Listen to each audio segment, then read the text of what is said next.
जंतर मंतर पर लगातार प्रोटेस्ट जारी है। हमारी टीम भी ग्राउंड पर मौजूद है, आपको लगातार अपडेट्स दिए जा रहे हैं। अभी जो फिलहाल अपडेट्स आ रहे हैं वहाँ से वो ये आ रहे हैं कि जंतर मंतर पर पुलिस और प्रोटेस्टर्स के बीच कुछ हाथापाई भी हुई है, लाठीचार्ज की भी खबरें आ रही हैं। पर ये एक मोर्चा है और दूसरा मोर्चा जो है वो हॉस्पिटल पे है। हॉस्पिटल में से सोनम वांगचुक के हेल्थ बुलेटिन जारी किया गया था हॉस्पिटल की तरफ से, उसमें उन्हें ठीक बताया गया था। अब सोनम वांगचुक ने खुद एक चिट्ठी जारी करके कहा है कि भाई हमें यहाँ से जाने दिया जाए ताकि हम जो संसद मार्च है उसमें शामिल हो सकें। पूरी जानकारी आपको हमारे साथी धनंजय देंगे। अनुभव, आज सोनम वांगचुक ने हॉस्पिटल से आज उनकी ये चिट्ठी आई है थोड़ी देर पहले अभी। इसमें उन्होंने मेडिकल सुपरिटेंडेंट जो हॉस्पिटल के हैं उन्हें ये लिख कर के रिक्वेस्ट की है कि उन्हें प्रोटेस्ट में शामिल होने के लिए छोड़ा जाए हॉस्पिटल से। इसके पीछे उन्होंने दो तर्क दिए हैं। पहला कि वो बेटर फील कर रहे हैं, अच्छा फील कर रहे हैं। उन्होंने कहा है कि I am very much fine today. और दूसरा कि अगर नहीं भी है तो भी टेम्परेरली थोड़ी देर के लिए उन्हें जाने की परमिशन दी जाए ताकि वो इस प्रोटेस्ट में शामिल हो सकें। ये हम जानते हैं कि 20 तारीख का जो आज प्रोटेस्ट है, संसद का जो मार्च था, संसद मार्च का, ये बहुत पहले से प्लान था और सोनम वांगचुक का इसमें जाना पहले से तय माना जा रहा था। लेकिन चूंकि पुलिस इन्हें जंतर मंतर से लेकर के और हॉस्पिटल में गई है और एडमिट करवाया है, उसके बाद से ये था कि सोनम वांगचुक आएंगे या नहीं आएंगे, या हॉस्पिटल उन्हें छोड़ेगा या नहीं छोड़ेगा। अभी तक हॉस्पिटल ने उन्हें नहीं छोड़ा है क्योंकि वो डायरेक्टली वहाँ डॉक्टर्स की मॉनिटरिंग में है, वहाँ उनकी जाँच हो रही है, वाइटल्स चेक हो रहे हैं। हम देख रहे हैं डेली दिन में 2 बार मेडिकल बुलेटिन्स जारी हो रहे हैं।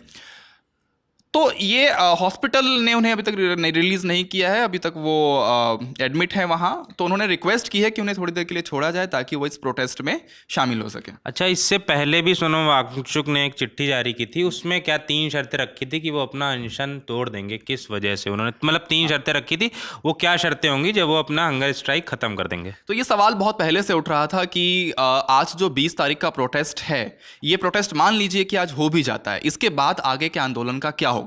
क्या आज के प्रोटेस्ट के बाद सीजेपी अपना जो है पूरा ये मूवमेंट चला रही है इसे बंद कर देगी, या फिर से जंतर मंतर बैठेगी? तो पूरे ये सवाल उठ रहे थे, अटकलें थी। इनके बीच में सोनम वांगचुक की एक चिट्ठी हॉस्पिटल से आती है जिसमें उन्होंने 3 शर्तें रखी कि अगर ये 3 शर्तें मान ली जाती हैं तो वो अपना फास्ट, वो अपना अनशन, हंगर स्ट्राइक आज खत्म कर देंगे। तो उन्होंने जो 3 शर्तें रखी हंगर स्ट्राइक खत्म करने की, उन 3 शर्तों में से पहली शर्त ये थी कि सरकार अकाउंटेबिलिटी तय करे। एजुकेशन सिस्टम में जो भी खामियां हैं उस पर सरकार ध्यान दे और अकाउंटेबिलिटी तय हो, जवाबदेही तय हो, पेपर लीक की जिम्मेदारी किसी की तय हो। दूसरी शर्त उन्होंने ये रखी कि अगर सीजेपी के जो प्रोटेस्टर्स हैं, सीजेपी की जो लीडरशिप है, वो आज पार्लियामेंट की दहलीज तक पहुंच जाती है और वहां सांसद उन्हें यह आश्वासन देते हैं कि हम संसद में इस मुद्दे पर चर्चा करेंगे, पेपर लीक पर, एजुकेशन सिस्टम में खामियों पर चर्चा होगी, तो वो ये अनशन खत्म कर देंगे आज। उन्होंने तीसरी शर्त ये रखी कि मान लीजिए कि अगर उनकी हेल्थ ज़्यादा ख़राब होती है हॉस्पिटल में और वो उनको किसी वजह से, हेल्थ रीजंस की वजह से, किसी और कारण से अगर अपना अनशन खत्म करना पड़ता है, तो सांसद या अलग अलग दलों के नेता हॉस्पिटल पहुंचे और उन्हें वहां आश्वासन दें कि हम इस मुद्दे को संसद में उठाने के लिए तैयार हैं और इस पर चर्चा होगी पूरी। इसके बाद वो अपना अनशन खत्म करेंगे। तो इन्होंने 3 शर्तें, 3 कंडीशंस रखी कि अगर इन तीनों में से कोई चीज़ आज मानी जाती है, इसके बाद वो अपना अनशन आज खत्म करेंगे। हाँ, अनुभव, इसमें जो सबसे इंपॉर्टेंट बात जिस पर हम लोग चर्चा कर रहे हैं कि इसमें कहीं भी इन 3 शर्तों में धर्मेंद्र प्रधान के इस्तीफे की बात नहीं है, जिसको लेकर के पूरा मूवमेंट खड़ा हुआ था, आंदोलन, कि धर्मेंद्र प्रधान का इस्तीफा पहली मांग थी इस पूरे आंदोलन की, कि उनके इस्तीफे के बाद ही कोई बात होगी। वो इन 3 शर्तों में नहीं है। तो हम ये भी बातें हो रही हैं कि क्या सीजेपी का प्रोटेस्ट और इसकी जो डिमांड्स थी, उनका स्टांस था, थोड़ा सा सॉफ्ट हो गया है। हाँ, मतलब ये बात कही जा रही है कि स्टांस सॉफ्ट हो गया है, क्योंकि जो 3 शर्तें, पहली तो कहा कि अकाउंटेबिलिटी मान ले। हालांकि जो ये इसके पीछे अगर आप रीड बिटवीन द लाइंस करें तो जो इन्होंने कहा है ना कि अकाउंटेबिलिटी मान ले, चीज़ें करे, तो वो संभवतः वो वही धर्मेंद्र प्रधान का इस्तीफा हो सकता है।